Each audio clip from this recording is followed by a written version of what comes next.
الحمد لله رب العالمين الرحمن الرحيم. Why do natural disasters happen? Allah has ordained that we be tested. This life is a test, right? And that is in fairness and justice. I'll explain it, right? This life wasn't meant forever, right?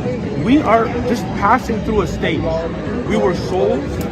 Then we had a stage when we were in the womb of the mother. Then we were at a stage where we are in the womb of this earth. Then we will be in a stage, we'll be in the womb of the grave. And then they will be raised for the everlasting life. So this life is all tests, right? Some people get tested by wealth, like the Pharaoh, Fir'aun. He was rich and powerful. That was his test to see if he'll be just, if he will accept the truth in wealth. Some people are tested with being poor. Some people are tested with health by being sick. Some people are tested by strength. Let me ask you a question. The test isn't always fair.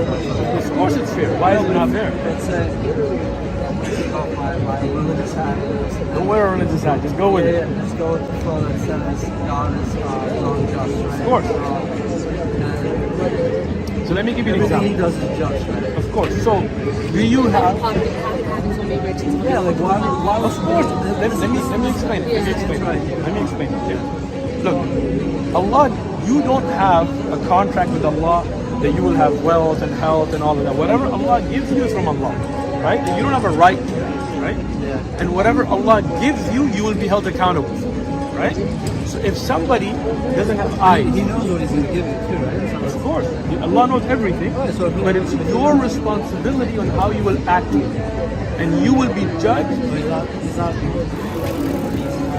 aware of it. Allah knows everything, but He's not forcing you to make a decision. Okay? Let me explain it, right? Take it step by step. He knows by decision. Of course. But does that mean you didn't make the decision? No, it means that maybe Look, he still knows. let me give you an example. We're jumping off subject. Yeah, but, not being just. yeah. Like, But let's stick to the justice, then I'll get to qadr. I know where you're going. Okay? For example, if somebody's born without eyes, they can't see. It seems unjust in this world, right? It seems harsh, right? But did he have some kind of contract that you're going to be born with eyes? No. Allah chose to give him a life without eyes. On the day of judgment, when the rest of us that have eyes are being held accountable for the sins we did with our eyes, how we used our eyes, that person will have no judgment for that. That day, that person will be happy. He'll be like, look, I didn't have to give answer. In Jannah, in the everlasting life, he will see anyway, right? So the things we see as unjust is because we don't think of this life as being a test. And every hardship that you're born with or are in will give you an ease. Yeah, but you have people that are born with hardship, that face hardship. Of course. They die with hardship. And then what? And then what? After death, then what? And then what? Right? Life here was extremely Tell you, in this life was harsh, right? Yeah, so And if in why those was the harsh life? Excellent. Let me explain. If you had those hardships in this life, and it saved you from the hardship of the hereafter, right, for everlasting life, was it just? The reason you're thinking like that because you're only thinking of this life. But living your whole life, you're not thinking about Your whole life is how long? 70 years, 100 years, right? How long is the hereafter? a kid that went through an atrocity at say, Sure. 10 years. 10 years of hardship, sure. 20 years. The Prophet ﷺ told us the person who has the harshest life, the most difficult life ever, the worst life of humanity, if they're even given a single dip in the paradise, not a minute, not an hour, not a day, a dip, they will not remember a single hardship. Like when we go through tests in school, it's a hardship, right? Why do universities put us through that hardship?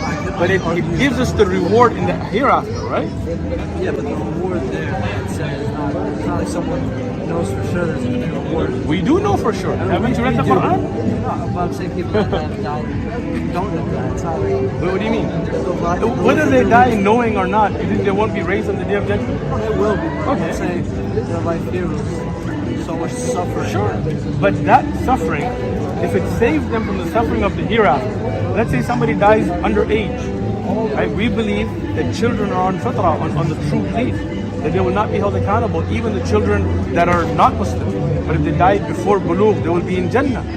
So wasn't that a benefit for them? Would they have an everlasting life? See, the thing is, people don't see the hereafter. They only see the world. It's like as if you're judging life just by an examination hall. Like, when you're sitting and taking a test and you're stressed out. My argument is that the test is not simply just for everyone. But it is, because everybody is judged in accordance to the abilities they're given. So if the judgment was the same, meaning everybody is held accountable for eyes and ears and skin, and then somebody didn't have eyes, that would not be just. But we know Allah is just. So when you have a certain hardship, let's say you were a little child and you never grew up, you died as a child, then Allah puts you in Jannah where you have an everlasting life. That is just, right? If you were in a place that never heard about Islam, that never heard about Allah, and Allah threw you in hellfire, that would not be just. But we don't believe that. If somebody is given that, then Allah takes that test away from them, right? And that is why Allah is all just. The term Sufi is not in the Quran, it is not in Hadith. The Sahaba, the companions didn't know this term, right? This was developed later by a group, most likely, as historians tell us, that some people, they wanted to live a harsh life, so they started to wear wool, suf. And that's where the word Sufi came from, right? But the Prophet ﷺ himself, in the Hadith of Ibn Majah, he didn't like wool, even though he worn it, because it would retain bad smell. The Prophet ﷺ didn't restrict himself to this, right? So we say this is a deviation from the beginning, and then it became worse and worse, where their beliefs deviated away from the Quran, away from the Hadith. But to have tazkiyah, to cleanse yourself, and some of the people that the Sufis talk about, like Hassan al-Basri was a great scholar, right? So to cleanse your soul, to be a pure person, to not have jealousy, and this is good. This tazkiyah is good, right? But as long as it's in accordance to the Quran and the way of the Prophet ﷺ. Anybody who deviates from that is off. Yeah, all that dancing, jumping, backflips, and all that stuff they do, the barking, not in Islam. Is that haram too? It's haram. Every bid'ah, every innovation is a misguidance. So if you want to cleanse yourself, we have the best example, the Prophet Muhammad. Allah knows everything. Allah is so great. He knows what is, what was, what will be, what could have been, what would never have been, all of them, right? But Allah doesn't force you to make your decisions. Whatever is forced on you, you are not held accountable. Like if I'm forced with this skin color, this will not give me reward or harm. If you or you or you or you are with a different skin color, it does not make me closer or further from God. It doesn't make me better or worse, because that's something I don't have a decision. If it rains today or it doesn't rain, that's the will of Allah.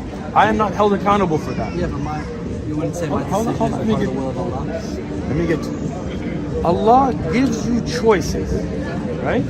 And you will make that choice. And you will be held accountable for your choice. Okay? Allah does not force you to make that choice.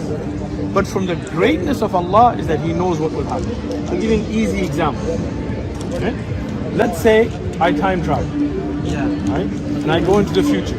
And I see, I'm just using an example, I don't get offended, right? I see you slap him unconscious, right? You just stepped on your toe, you were like, those are my new shoes, right? You slapped him. It's a joke. That's what she wants. It's a joke. It's a joke. Right? Let's say that, right? And I come back now, right? I have seen this will happen. Did I force you to do it? You made that decision. Even if I knew, because I saw the future, doesn't mean that it wasn't your choice. So Allah knowing what you will do does not mean that you don't have choice. You have choice. You will make a choice. Allah will hold you accountable for a choice, and Allah gives you guidance to make the right choice. That's it. Yeah. آمنت أن الآخرة لا بد يوما آتية كل الخلائق حاضرة كل السرائر بادية آمنت أن الآخرة لا بد يوما آتية كل الخلائق حاضرة كل السرائر بادية